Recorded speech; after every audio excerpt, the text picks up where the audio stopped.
পারতেছেন, ওই ফেমাসকে বক্তব্য দিবে তখন হুমড়ি থাকবে। যেই হুজুরের নাম বেশি নাই, খ্যাতি তেমন নাই, তার বয়ান শুনতেও রাজি না। এটাই যদি তালিবুল ইলমের চরিত্র হয়, তাহলে পাবলিক কি করবে? তালিবুল ইলমদেরকে বলতেছি, শেখ সাদি আলাইহির রাহমা কি বলেছেন? 100 বার 99 বার শোনার পরে সেই কথাই 100 বার আরেকজন বর্ণনা করছে। আমি প্রথমবারের গুরুত্বের মতোই কথা শুনতাম। এই স্বভাব আমাদের ভিতরে আসলে আমরাও ওনার মতো দার্শনিক আলেম হতে পারব ইনশাআল্লাহ। 2 নাম্বার, আমি যেটা জানি না সেটা যে কাউকে জিজ্ঞেস করতে লজ্জা করি নাই। আমি যেটা জানি না, আমাকেও বাংলাদেশের অনেক উলামায়ে কেরাম, মুহাদ্দিসিন এবং কলেজ ইউনিভার্সিটির প্রফেসরেরাও বলে, হুজুর আপনি নাকি জীবনী স্কুলে পড়েন নাই। আমি বলছি না। আমার আব্বাজান রহমাতুল্লাহি আলাইহির নজরিয়াই ছিল যে তার সন্তানদেরকে স্কুলের বারান্দাতেও পাঠাবেন না, এবং ছোট থাকতেও আব্বাজান রহমাতুল্লাহি আলাইহি তার কোন সন্তানকে প্যান্ট শার্ট কিনে দেন নাই পরার জন্য। আব্বাজানের 8 ছেলে, এখনো বেঁচে আছি আমরা, 8টা আলেম, 8টাই আলেম।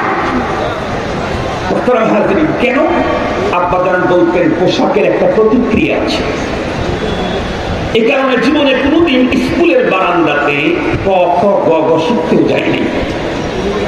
সাথে সাথে আমরা যখন কওমি মাদ্রাসায় পড়েছি, তখন অনেক মাদ্রাসায় বাংলা পড়া হালালি ছিল, জায়েজই ছিল অনেক মাদ্রাসায়। এরপরেও আলহামদুলিল্লাহ ভাষাটা সুন্দর হলো। কেমনে? 2 কারণে। আমাকে যদি জিজ্ঞেস করে বলি 2 কারণ। নাম্বার 1, আমি জীবনে কত লক্ষবার যে আল্লাহকে বলছি, আল্লাহ তুমি যদি আমাকে দিয়ে জাতির সামনে কথা বলাও, তাহলে আমার ভাষাটা তুমি শুদ্ধ করে দাও। কারণ টুপি মাথায় দেওয়া যেমন সুন্নাত, পাগড়ি পরা যেমন সুন্নাত, পাঞ্জাবি পরা যেমন সুন্নাত, শুদ্ধ ভাষায় কথা বলা সমস্ত পয়গম্বরের সুন্নাত। পৃথিবীর একজন পয়গম্বরও আসেন নাই যে পয়গম্বর অশুদ্ধ ভাষায় কথা বলেছে। নেই, ইতিহাস খুলে দেখাইতে পারবো। আর আমার পয়গম্বরকে তো ভাষার মর্যাদা দিয়ে পাঠাইছে। আমার পয়গম্বরকে কিসের মর্যাদা দিয়েছেন? কথা বলেন না কেন? ভাষার মর্যাদা দিয়ে পাঠিয়েছেন। এক এক পয়গম্বরকে এক এক মর্যাদা দিয়েছেন। আমার পয়গম্বরকে আল্লাহ তাআলা ভাষার মর্যাদা দিয়েছেন।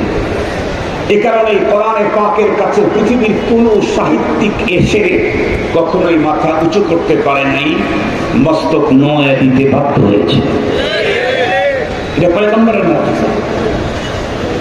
অথচ আমরা আমাদের ভাষা ব্যবহারের ব্যাপারে, ভাষা বলার ব্যাপারে একেবারেই উদাসীন।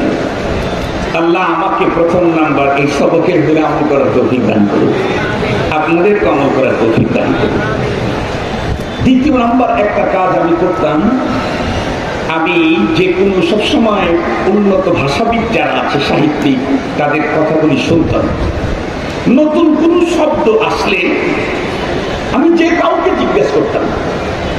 এমনকি জীবনের প্রথম যে মাদ্রাসা আমি পড়াই, ওই মাদ্রাসার একজন বাংলা টিচার ছিল। উনি এডওয়ার্ড কলেজ থেকে, এডওয়ার্ড বাংলাদেশে শুধু একটাই কলেজ, ব্রিটিশ প্রতিষ্ঠা করেছিল, এটা পাবনাতে আছে এডওয়ার্ড, ওইখান থেকে মাস্টার্স করা। ওনার সাথে আমার হয়েছিল, চুক্তি হয়েছিল, সমঝোতা হয়েছিল। আমি ওনাকে আরবি শিখাবো, উর্দু শেখাবো, উনি আমাকে বাংলা শিখাবেন, ইংরেজি শিখাবেন। তার সাথে আমার চুক্তি হয়েছিল। একটা শব্দ আমি অনেকদিন পর্যন্ত বুঝতেছি না। আমি শব্দগুলি সিয়াক সাবাকের দ্বারা বুঝে নিতাম। নতুন যে শব্দটা বাংলা বললেন, এটার তর্জমা কি হতে পারে আগে পরের দ্বারা বুঝে নিতাম। যেটা বুঝতাম না এটা কাউকে জিজ্ঞেস করতাম। সংস্কৃতি একটা শব্দ, সংস্কৃতি, এটা আমার দীর্ঘদিন পর্যন্ত বুঝে আসা। তো মামুনুল হক সাহেব আর আমি একসঙ্গে আমার আব্বার মাদ্রাসায় পড়াইতাম, বিকল মাদ্রাসা, সিরাজগঞ্জের। ওখানে মামুন হক সাহেব 6 বছর 5-6 বছর পড়ে, আমি ওখানে পড়াই, আমি মামুন সাহেবের 1 বছরের সিনিয়র। তো সাংস্কৃতিক তর্জমা আমি বুঝি, অনেক লোককে জিজ্ঞাসা করছি, যা বলে ব্যাখ্যা বলে এটা আমার ইনসারা হয় না। তো একদিন মামুন ভাইকে জিজ্ঞেস করলাম, মামুন ভাইকে বলে, মামুন ভাই সাংস্কৃতির কি তর্জমা গো? উনি আমাকে বলে তাহজিব তামাদ্দুন। উনি এমন এক শব্দ ব্যবহার করছে, এই এক শব্দের কারণে আমি এমন বুঝেছি যে আমার মতো সংস্কৃতি বোঝা এখন কম আছে। যার তার কাছে জিজ্ঞেস করতাম, সেখান থেকে এই নিতাম, যে কোনো মানুষের কাছ থেকে ভাষার জ্ঞানটা নিতাম। এই কথাগুলো বললাম কেন? কারণ অনেক উঠা বসে কেমন ভালো লাগে না। বাংলাদেশে আমি একটা মাহফিলে জীবনে একবার গেছি, আর যাইনি। অনেক লোক হয় এরকম এর কাছাকাছি, কিন্তু একটা মিনিটের জন্য সব উঠা বসা বন্ধ হয় না। দাওরা হাদিস মাদ্রাসা আজ থেকে 16 বছর আগে বলে আসছি যে এই মাহফিলের জন্য আমি ফিট না। এটা আমার কাছে চয়েস। দ্বীনের কথা শুনতে হবে আদবের সাথে।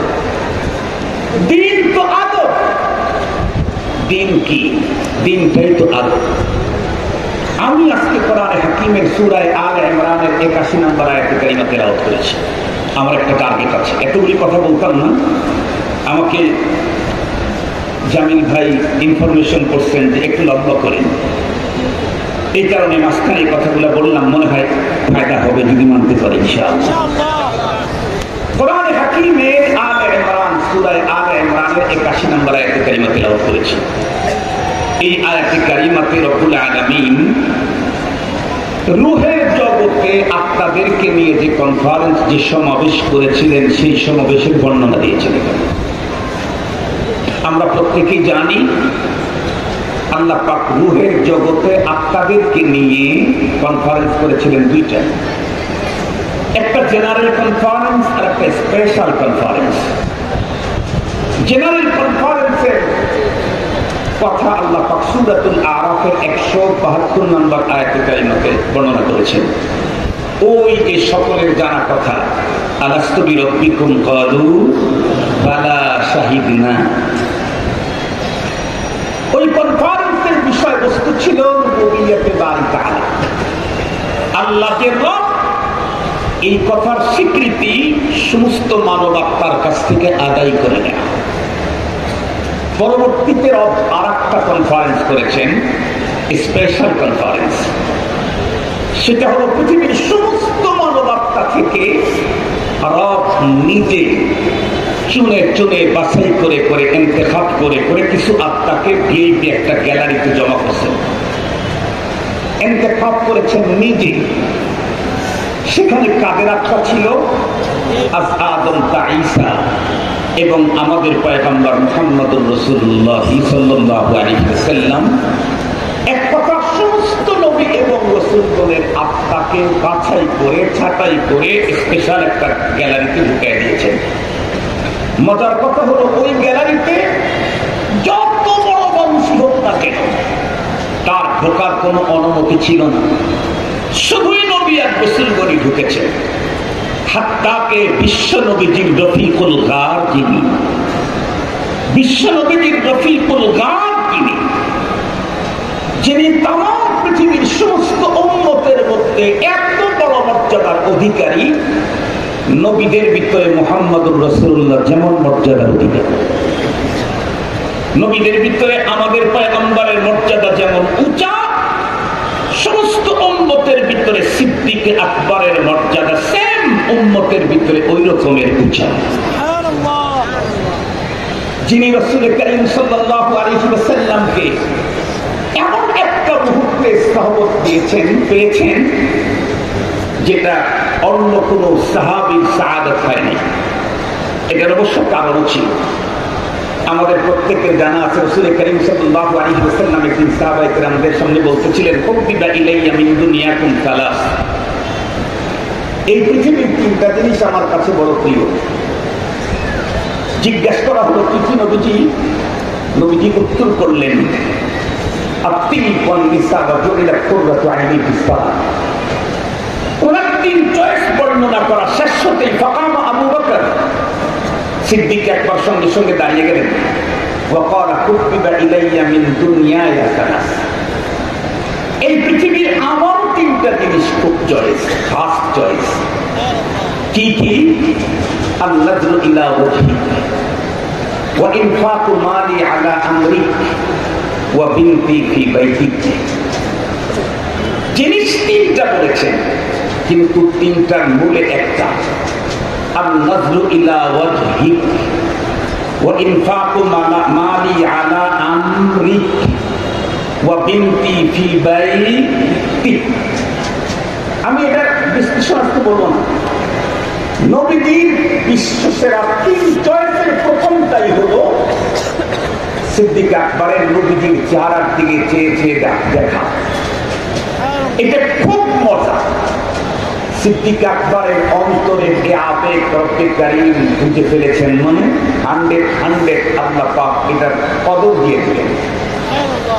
আবু বকর, আমার হাবিবকে দেখতে তোমার এত চয়েস, ঠিক আছে যাও, তোমার এত তৃপ্তি এত মজা আমার হাবিবকে দেখতে, কিন্তু তুমি কখনো একবার বসে তৃপ্তি নিতে পারো না। সাহাবী আছে অবকাশে অবকাশে, এখানে যেতে হয় সেখানে যেতে হয়। তুমি যেহেতু আমার রাসূলের জন্য এমন পাগল, তোমার এই আবেগ পূরণের জন্য 3 লাখ তোমার জন্য রিজার্ভ দিয়ে দিলাম। সুবহানাল্লাহ বললেন কি? একটু কয় রাত রিজার্ভ দিলেন? কথা বলেন, কয় রাত? 3 লাখ। সে 3 লাখ কোথায়? একটু জোরে বলেন। হিজরতের পথে, পথের ভিতরে। আবু বকর, তুমি না আমার রাসূলের দিকে চেয়ে বড় মজা পাও, এজন্য সেখানে সালেস কেউ থাকবে না, শুধু তুমি আর তোমার প্রিয়তম। কত মজায় তার দিকে তাকায় তাকায় মজা নিতে পারো, তোমার জন্য রিজার্ভ করলাম। ফারুকে আজম যাবে না, ওসমান আলী যাবে না, আয়েশা সিদ্দিকা যাবেন না, পয়গম্বরের কোন স্ত্রী সেখানে ডিস্টার্ব করবেন না, কোন সাহাবী যাবে না, পয়গম্বরের পরিবার টুকরা ফাতেমাও যাবে না। কত মজা নিতে ইচ্ছে করেন, 3 লাখ আপনাকে রিজার্ভ দিয়ে দিলাম।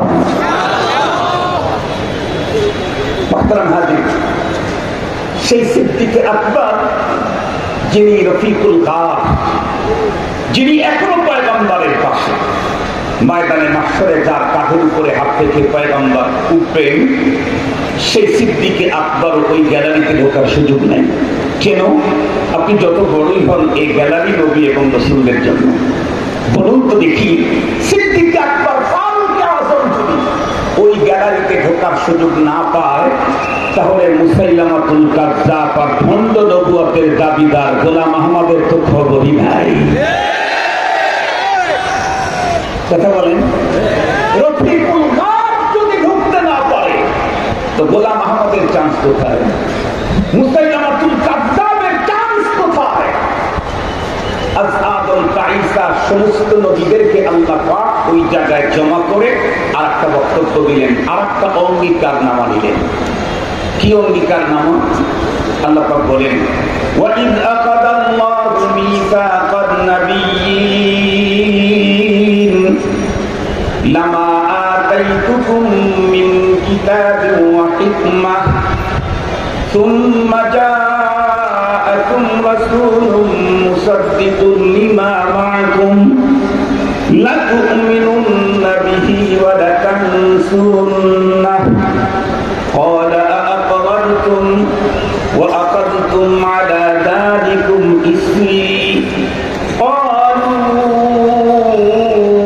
أقررنا قال فاشهدوا وأنا معكم من الشاهدين।